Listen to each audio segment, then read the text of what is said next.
So here you go, 10 different World Index ETFs for you to invest in, regardless if you prefer the US or island domiciled versions. Hey, what is up guys? Today I have something really cool in store for you because I'm gonna introduce you to the World Index ETFs, which allow you to basically ultra diversify your investment portfolio by investing in almost all of the stock markets in the world with just a single ETF. Yes, it's a thing. I'll cover three main things in this video. Firstly, the list of World Index family available and how they compare with each other.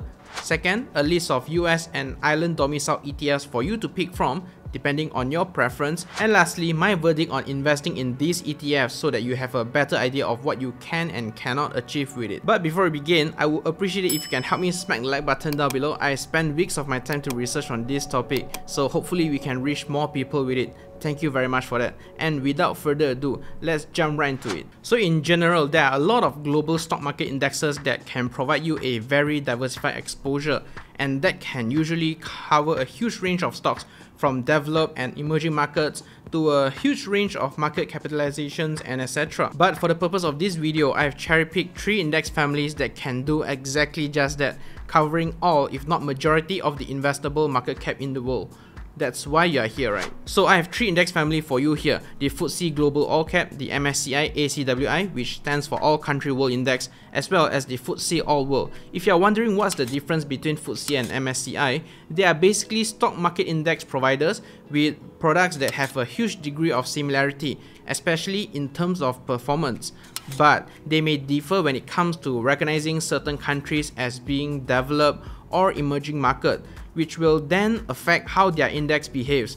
Not a deal breaker, but just so you know. And speaking of that, all 3 of these ETFs cover both developed and emerging markets that range from small to large cap companies, except for the MSCI ACWI, which only covers mid to large cap companies. In terms of number of holdings and coverage, the FTSE Global All Cap Index definitely takes the win here in terms of diversification, since it tracks over 9,400 companies that covers 98% of the investable market cap in the world. As for its country coverage, they have very similar top 5 countries, being US, Japan, UK, China and Canada, with a slight difference in terms of their weightage.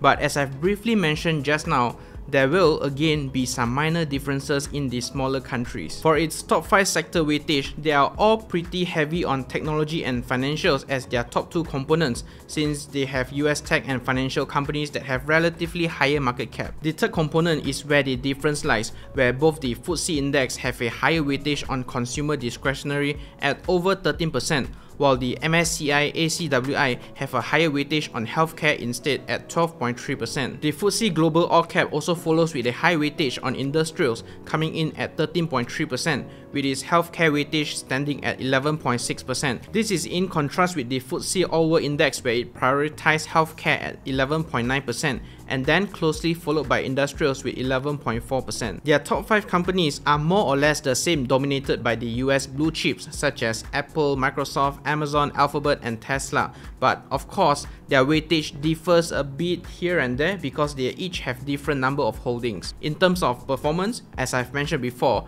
they are actually pretty close to each other, where their 1-year return stands at around -7%, which is understandable due to the 2022 drawdowns, 3-year return of roughly 12%, and 5-year return of roughly 9%. There's no 10-year return for both the FTSE index because they are only incorporated in the last decade. So all in all, I don't think it's possible for me to cherry pick a winner out of this category because they are pretty much neck and neck.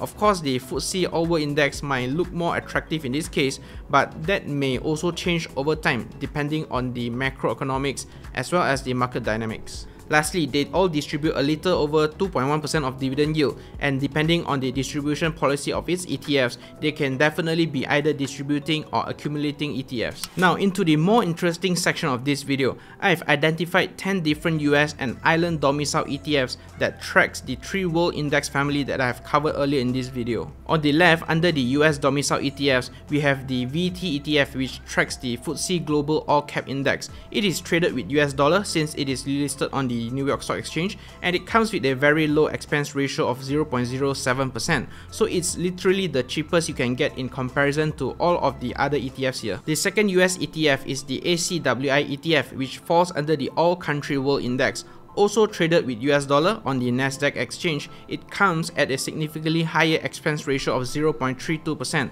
more than 4 times more expensive compared to the VT ETF. Between these two, their country and sector weightage should be more or less the same as their respective index family, but in terms of their top 10 holdings, they do have a slight difference where VT on the left has a higher weightage on cash as opposed to ACWI's mutual fund weightage. Dividend yield wise, VT comes with a higher 2.09% as opposed to ACWI's 1.38%, and since they are both US domiciled ETFs, they will both pay quarterly cash dividends since they are distributing ETFs by nature. They have a pretty similar unit price of over $83 per share as of the recording of this video, so it's definitely a DCA friendly option for long-term investors, and considering their returns are more or less the same, the deciding factor in this case, at least for me, would be their expense ratio. So I would definitely favor the VT ETF more for long-term investment purpose. Over on the right hand side, I have 8 different island domicile ETFs for you. 5 of them falls under the MSCI ACWI index, while the remaining 3 of them fall under the FTSE All World Index. My selection criteria for these 8 Irish ETFs is pretty simple, as long as the ETFs are 1.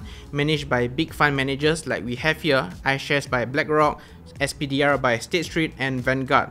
2. Has a decently cheap expense ratio, which in this case up to 0.4% for Irish ETFs, slightly more expensive than the US ETF, but it is totally normal since Irish ETFs have a much smaller AUM. And 3. Comes in various trading currency because understandably, if you come from Europe, you may want more currency choices such as Great Britain pound or euro to save up on conversion, but if not, the US dollar version works just as fine too. I'm not gonna go into the details of their expense ratio since it's pretty self-explanatory. I mean, you can easily tell that the 2 iShares ETF on the left hand side is as cheap as the 3 Vanguard ETFs on the right hand side, coming in at around 0.2 to 0.22%. It's actually pretty decent since it is even cheaper than the US ACWI ETF.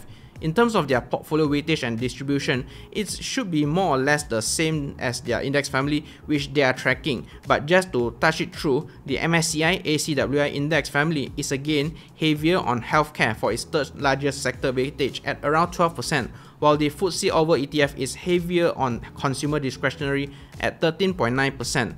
All 8 of them comes with accumulating distribution policy, which means the ETF will automatically reinvest your dividend for you, so there will be no dividends distribution, just in case you are looking for passive income. But for the last 3 ETFs under the FTSE All World Index, they do come in distributing ETF version as well, so feel free to check them out. In terms of unit price, it's definitely more affordable to invest in ISAC and SSAC ETF at around $59 each, followed by the FTSE All World ETFs coming in at around $92 each, and lastly, the 3 SPDR ACWI ETF that trades around $150 each. Definitely more expensive per share, but it shouldn't be a deal breaker. And lastly, looking at their performance, they are actually pretty comparable, so it's impossible for me to pick the winner or the loser based on this parameter. But just in case you ask me, I would say if you prefer a higher sector weightage in healthcare, then the iShares ACWI ETF would make more sense since it has a lower expense ratio which will benefit you over the long run. However, if you prefer a higher sector weightage in consumer discretionary alongside the 0.22% expense ratio, then I would say the Vanguard ETFs would be the better choice in this context. So here you go, 10 different world index ETFs for you to invest in regardless if you prefer the US or island domiciled versions. If you want to invest in any of these US and Irish ETFs, I would recommend you to do it via Interactive Brokers for the best package you can ever ask for. Feel free to check out this video or click on the links below to get started. So verdict time, should you invest in a global ETF? Well, 2 ways to look at it. If your goal is to diversify your portfolio risk but you don't mind the lower returns, then I would say you can't get any broader than a global ETF which will instantly give you that diversification power at a click of a button on the ETF. The lower return definitely won't hurt, considering not every one of us have the time to follow up with all the new happenings in the stock market, and more so the volatility of it, especially when we are in such a rocky market. Even financial advisors suggest that investing between 15 to 25% into into international ETFs can be a great way to diversify your portfolio. So it totally depends on your risk appetite as well as the duration of your investment horizon, which I'm pretty sure you would understand it better than anyone else. Another way to look at it is that if you have a longer investment horizon because you are young and you probably want to capitalize on the fact that you have more time to research the market, then by all means you can definitely skip the global ETFs, because remember that higher risk would also translate to higher reward